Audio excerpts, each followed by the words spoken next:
bringing you the latest in tax credit news, insight, and analysis. This is Tax Credit Tuesday with your host, Michael Novogradac. Hello, I'm Michael Novogradac, and this is Tax Credit Tuesday. This is the June 16th, 2026 episode. If you're watching on YouTube, you can see that my guest this week is Charles Rhuda, a partner in Novogradac's Boston office. I'm really excited to have Charlie back on the podcast today. Charlie has over 30 years experience in affordable housing and community development, and we have a great podcast for you today. We're going to look at several issues that arise when you're developing affordable housing that is financed by private activity bonds in combination with 4% low-income housing tax credits. More specifically, we're going to discuss issues that arise when you're developing multiple buildings, including when those buildings are placed in service across multiple years.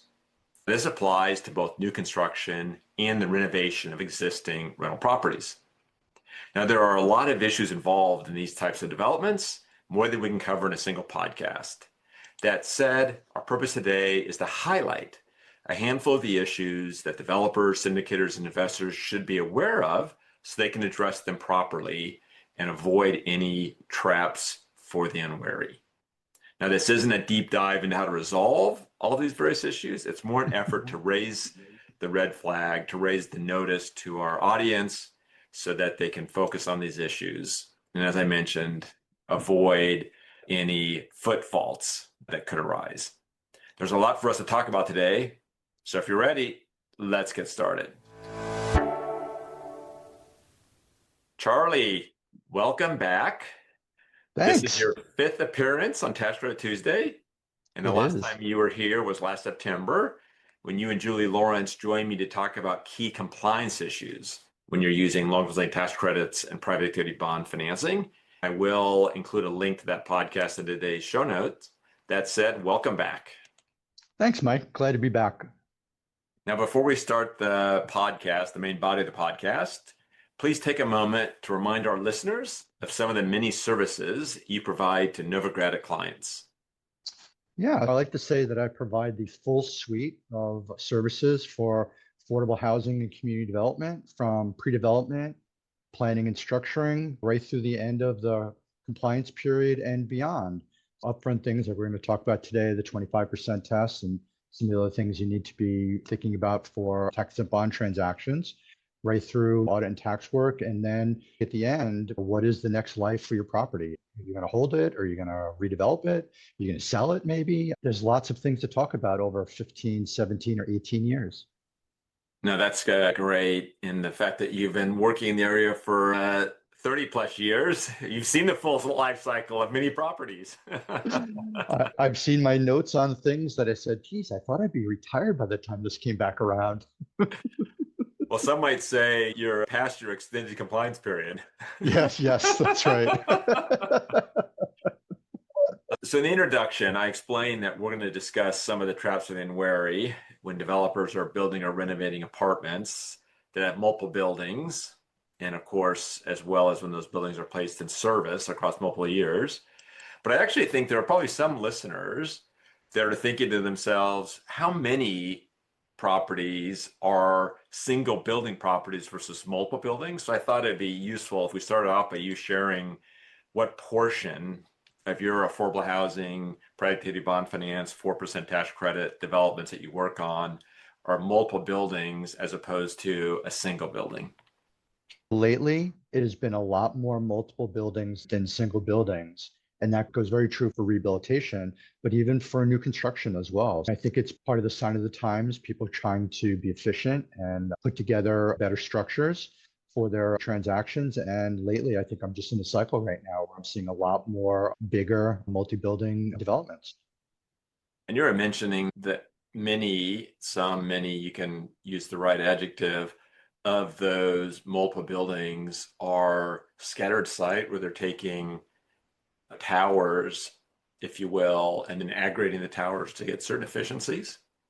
Yeah, no, that's true. In areas where trying to do redevelopment of older stock, they're looking at buildings that are in the same neighborhood that might not be next to each other and trying to figure out how we can put a couple of buildings together to make the most efficient mix of unit types, needs, and, be honest, it helps with efficiencies and cost of financing. If you can put 2 or 3 buildings together and make a larger development as opposed to trying to do each one of those 3 separately.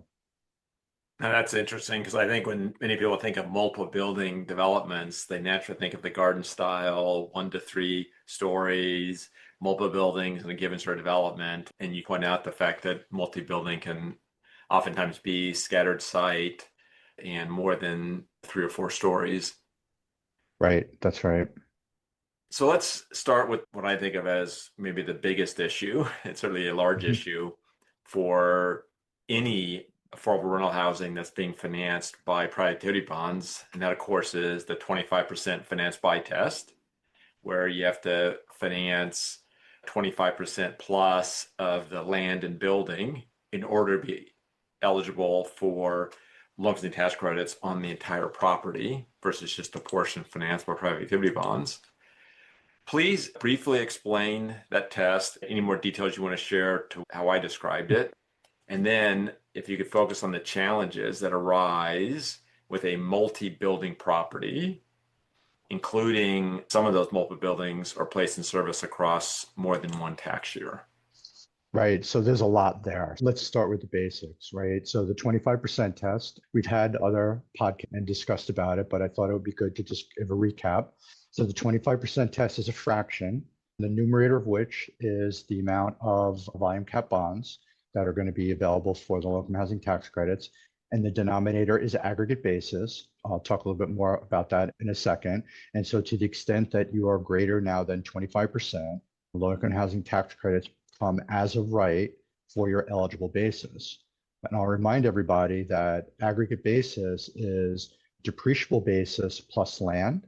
Notice I said depreciable basis and not eligible basis, because eligible basis can be a subset of depreciable basis if you have market rate units, if you're doing a rehabilitation and you have legacy over income tenants, or if you have other things like ground floor retail or some other types of commercial space or community space.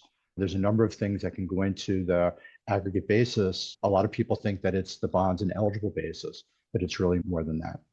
So let's talk about where this starts to become, I would say starts to become fun. Some other people say that it starts to become challenging is when you have multiple buildings. When you have multiple buildings, the 25% test needs to be met on a per building basis. And that's Internal Revenue Code 42H4B, for those of you keeping score at home on codes, right? And so we know that we need to do this on a building by building basis, right? But then when we start thinking about having multiple buildings that may span over multiple tax years, then we have to remember that the 25% test needs to be met at some point prior to the end of the first year of the tax credit period to demonstrate that the test was met so that you can begin your low-income housing tax credit period.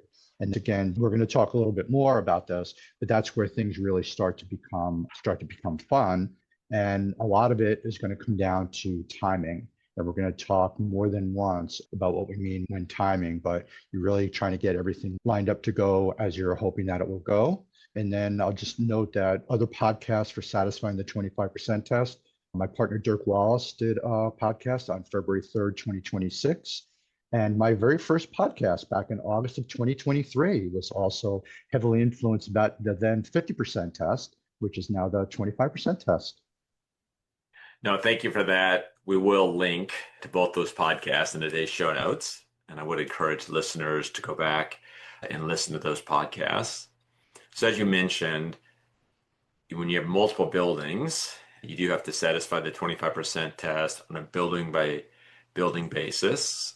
When you're looking at that, advising clients, what are some of the common concerns or misconceptions in satisfying the 25% test?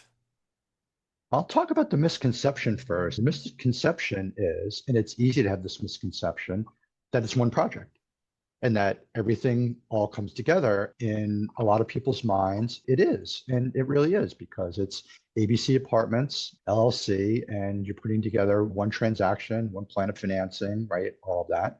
But in the end, you have to start to look at, okay, there's actually a number of pieces to this. and those pieces need to be respected. And that's an important misconception that people make. As far as the challenges, to me, the biggest challenges are timing, timing, timing, right? Because you have this extended construction and lease-up period. If it's new construction, if it's rehabilitation, you're going to have this extended construction period with relocation potentially of tenants. Oftentimes that's the case. So you have a lot of moving parts. And so I would really say there's three things on timing that I talk to my clients a lot about. It's the expected timing of the building delivery, which gets back to the construction schedule. It's the timing of the draws, including how you're drawing down the tax-exempt bonds, which is paying for that construction. And then it's the timing of the start of the credit period, when the buildings are going to be done and when they're going to be fully leased up with tax credit eligible residents. It's interesting when you mentioned the building by building basis and many clients thinking of it as a project sort of a test. And maybe we need to have a future podcast on this, but Section 42 has many references to project, has many references to building. That's and right. I'm not sure it was as artfully done as they would today if they went back and looked at it. But it might be useful to have a future podcast on what various tests are project-based and what various tests are building-based, and what test you get to elect which of the two to apply. If our listeners are interested in such a podcast, please just leave us a note or send us an email. And if we get enough interest, we'll follow up with a podcast a little bit more focused on that sort of a distinction. I'd love to hear that podcast from one of my other partners. So let's talk about lease up. I mentioned that you were last on the podcast talking about lease up issues. What are some of the more notable lease up issues when you have multiple buildings, particularly when those buildings are placed in service across multiple years?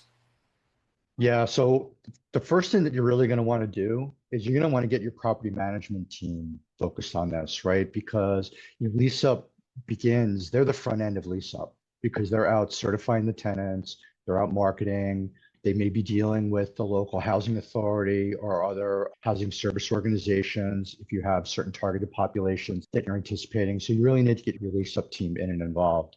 And when I talked about timing, right, they want to be getting the buildings leased up and the units leased up as they're being completed. So you've got this dance going on between your construction team and between your property management team and trying to be able to get yourself in the best possible situation. And so when thinking about those in new construction, for example, you've got what I would call market absorption. What does your market study say that you have for the types of residents that you're looking for? You may be doing senior, you may be doing family, right? You may be doing targeted populations like formerly homeless, folks coming from a lot of RAD developments, maybe folks who are coming out of the public housing system, right? The time of year, I always like to talk about this because my clients talk about this. In Massachusetts and Maine, seniors don't like to move between Thanksgiving and Christmas because one, the holidays, and two, it's cold. Granted, they'd love to have a nicer place than maybe where they were before, but that's one of the things to think about that maybe we wouldn't think about on an everyday basis. And then when we talk about rehabilitations, ACK rehab deals, relocation is a huge issue that we could do a podcast solely on relocation issues. And then also, what do you do with existing tenants who may be over income? Because obviously you can't displace them. And so you need to think about where they're going to be in multi-building settings and to make sure that you can satisfy the minimum set aside in all of your various buildings. And then when I think about both new construction and acquisition rehab, it comes down to timing of the agencies. And this is one of the things I'm seeing in a couple of the markets that I'm in, where they're getting agency referral for things like formerly homeless units. And how long does it take for the agency to be able to process all of those folks and send them over to you? So you may have units completed and ready to go, but if there's a backlog or an issue going on with the agency and they're not providing the tenants as quickly as possible, then you're in danger of having a later lease up than you might have liked to have had. Yeah, I'm really glad that you talked about the importance of getting the property management team, lease up team up to speed as early as possible. because there's all sorts of potential delays that can occur in getting units leased and occupied. And as you don't start claiming the tax credits until a unit is leased. And you generally want to have a unit fully leased before the end of the credit period, which is either going to be the year you place in service or the year after. We've definitely seen those developers who aren't very experienced, weren't as focused on a multiple building development, leasing up the buildings to the extent that you can on a more serial basis. So those that get fully leased, you can start the credit period the year you place in service. Those that aren't fully leased, you can delay and begin the next year. So you can get as many credits in the year you place in service as possible to avoid any adjusters and the like. Anything more you want to share on that general concept? There's a lot embedded in what I just said, and we have other podcasts on it that we'll link to for those that want a little bit more background on all that I said, including the podcast that you were here for a number of months ago. I actually want to double back on something as well. So I did talk a lot about property management and the lease up, and there were a couple of other topics that I wanted to discuss that I'd like to come back to. So, I talked about timing of the building delivery, right? So that timing construction draws. Let's talk a little bit more about timing of the building delivery. That's an issue of monitoring your construction, because you want to be able to make sure that the buildings are being delivered at the time that you expected them to. In your partnership agreement, you have a tax credit investor and they're paying you equity, and their equity is partially based on when they're going to be receiving the tax credits. So if you've got delays, construction delays, you might have delays in being able to start the credit period and delivering credits to your investors. And that's become a really big deal since COVID, because there's still difficulties, as I hear from my clients, in sourcing certain materials and being able to get certain things in and delivered to the site in time to be able to complete construction. Forget about the normal things that go on with construction, labor, inspections, right? In rehabilitations, finding something that you weren't expecting to find. But then on top of it, we've had this several year runway now where we have supply chain issues, which can dramatically impact the timing of being able to complete your buildings. Right. And then on the development team side, it's the timing of the draws, right? So we talked a little bit earlier about having to satisfy the 25% test on an individual building by building basis. And we're talking about situations where we're delivering these buildings over multiple years.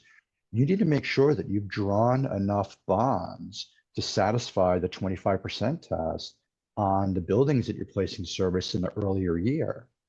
You might think that it's a great idea, and it may be a great idea if you have subsidy money, and we're going to talk a little bit more about this in a few minutes, but if you have subsidy money that has a lower interest rate than your construction loan funded by your bonds, you might say, hey, why shouldn't I draw the cheaper money first? But if you wind up placing in service a few buildings and you haven't drawn enough of the bonds, then you might not pass the 25% test in time, and you might be in a situation where you have to delay that start a little bit. Yeah, thank you for that.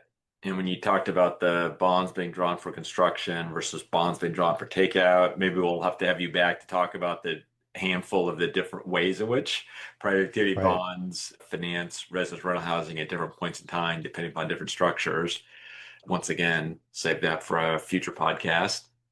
But you did, in talking about other types of gap financing, and one type of gap financing that we're hearing a lot more about now that the 50% test has been lowered to 25%, and that's the use of recycled private activity bonds. So if you could first share for our audience why recycled private activity bonds are something that folks are talking about a lot more now as gap financing, and then some of the issues to keep an eye on if you're using recycled private activity bonds. Yes, put in a very basic sense, recycled bonds were originally volume cap bonds that were generally used during the construction period and paid down with low-income housing tax credit equity. And so they weren't really outstanding for very long. So there was this discussion about burning volume cap over very short periods. And this provision now where you can reuse those bonds as tax-exempt bonds, not volume cap bonds. You can't get tax credits a second time on them, but they're available to be used as tax-exempt financing to help fill in gaps in construction and in development budgets. And I'm seeing a lot in the areas that I practice in, I'm seeing a lot of use of recycled bonds. One of the interesting things about the recycled bonds is it expands the areas that you can utilize them. And what I mean by that is many years ago, if you were doing a mixed income development and there wasn't a lot of demand for your volume cap bonds, you might be able to get volume cap bonds to pay not only for the affordable units, but maybe for some of the market units as well, right? And so you're allowed to do that. You still at that time would have passed what was then the 50% test, but you'd be using volume cap bonds for that. Now that there's so much more demand on the bonds, the agencies, rightly so, are looking to get the most production they can out of their volume cap. And so to the extent that they can only finance the volume cap bonds in your development and find other ways to maybe finance units where maybe you want to get up into middle income, maybe you want to have true market, true mixed income developments, which again is something that the agencies would like to see. They'd like to see apartment buildings with a mix of affordable and market rate folks. And so the recycled bonds give the opportunity to get the benefits of the tax exempt rates, but for units that may or may not be eligible for the low-income housing tax credits. And how I see that oftentimes is condominiums, or in some areas, master leases.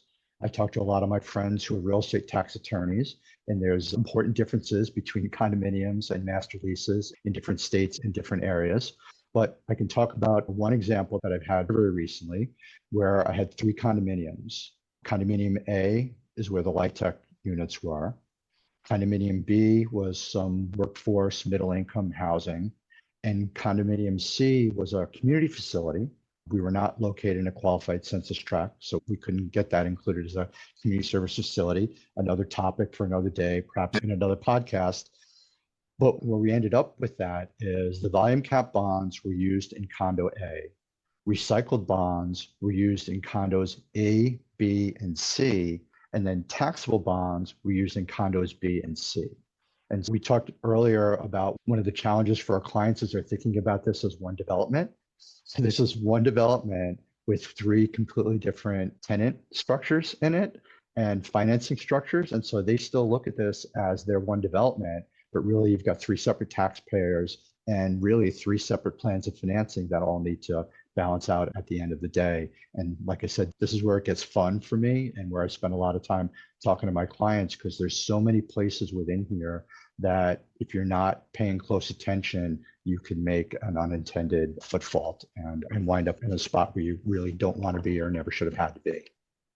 And in this example that you just gave with condo A, condo B, and condo C, I'm assuming that it was one from a physical perspective, it was one physical structure, one physical building. In this instance, yes, it was. And that's just something that implicit in all of our discussions so far, we've been talking about buildings. We're really talking about buildings from a tax perspective. And what you really highlighted with your example is that if you take an existing physical building, and in most cases, the physical buildings and from a tax perspective, the building are the same.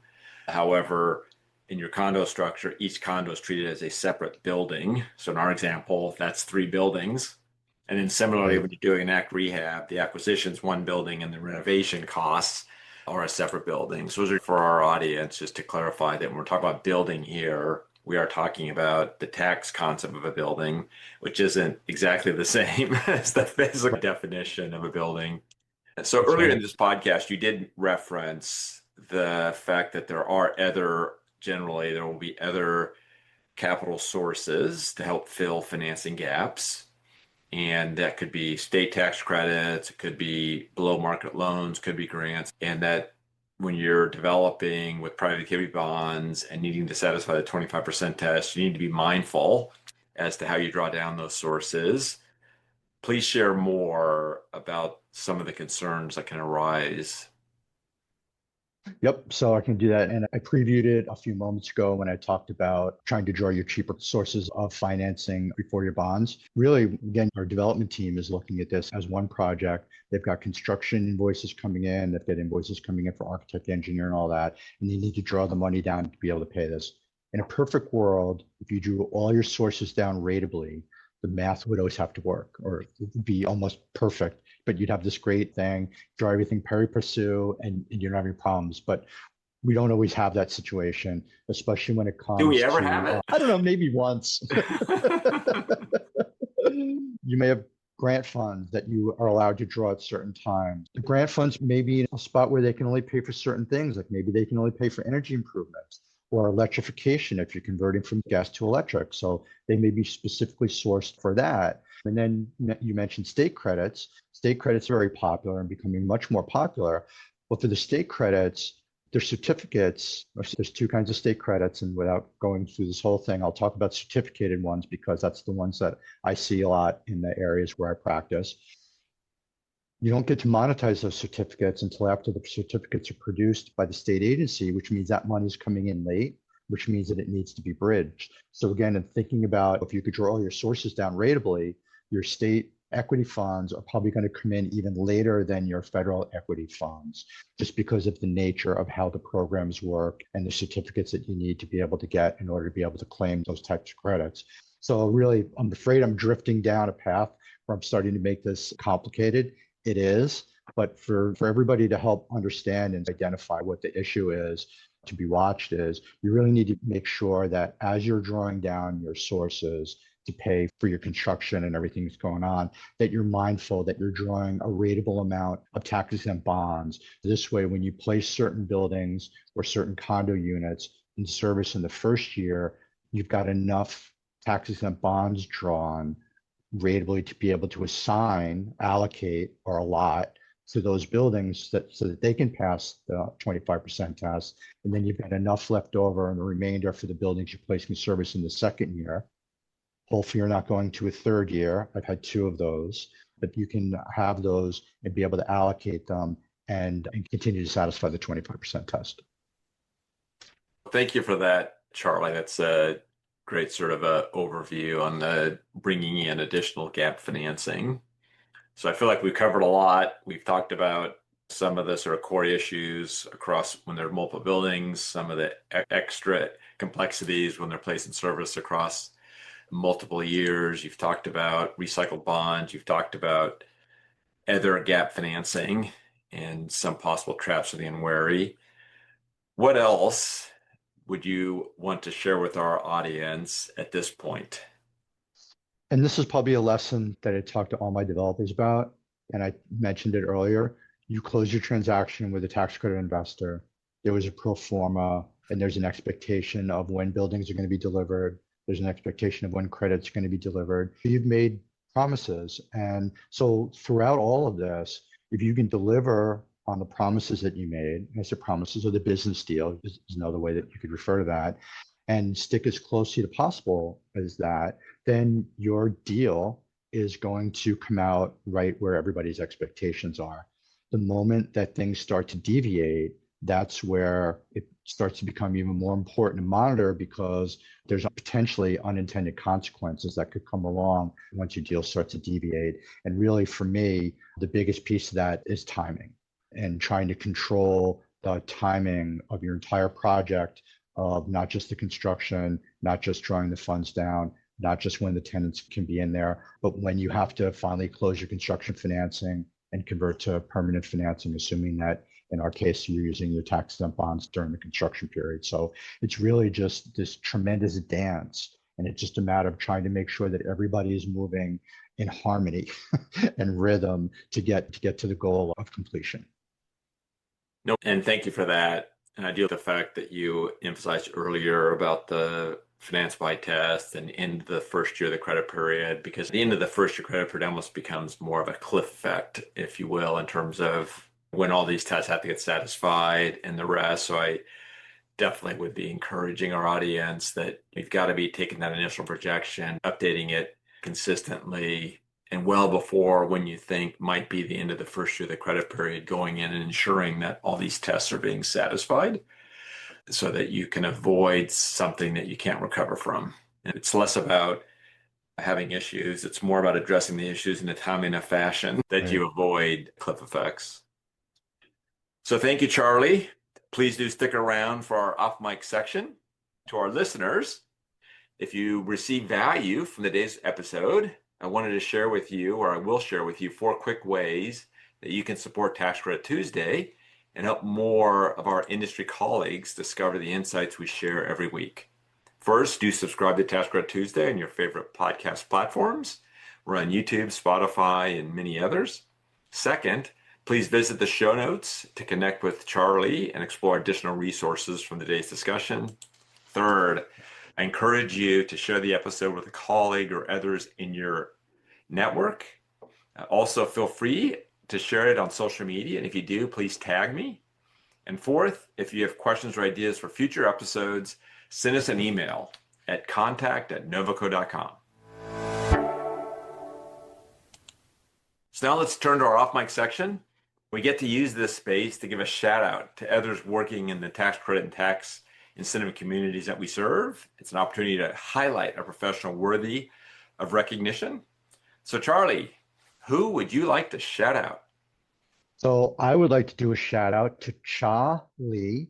She is the Senior Vice President for Affordable at Slate Property Group, which is located in the Bronx in New York City. This is a new client relationship for us, and I've found Cha to be dedicated, thoughtful, and tenacious in getting our first deal together to close. Had a lot of the issues that we've talked about today. She really worked hard to make it happen, and I'm looking forward to working with her more and with her team. Great. I echo your shout out. That sounds like a wonderful development. Three of my kids are living in New York, and you said it was in New York City, is that right? Correct, yes. Right. So thank you for that, Charlie. Thank you for being on the podcast today. And to our audience, I'm Michael Novogradac. Thanks for listening.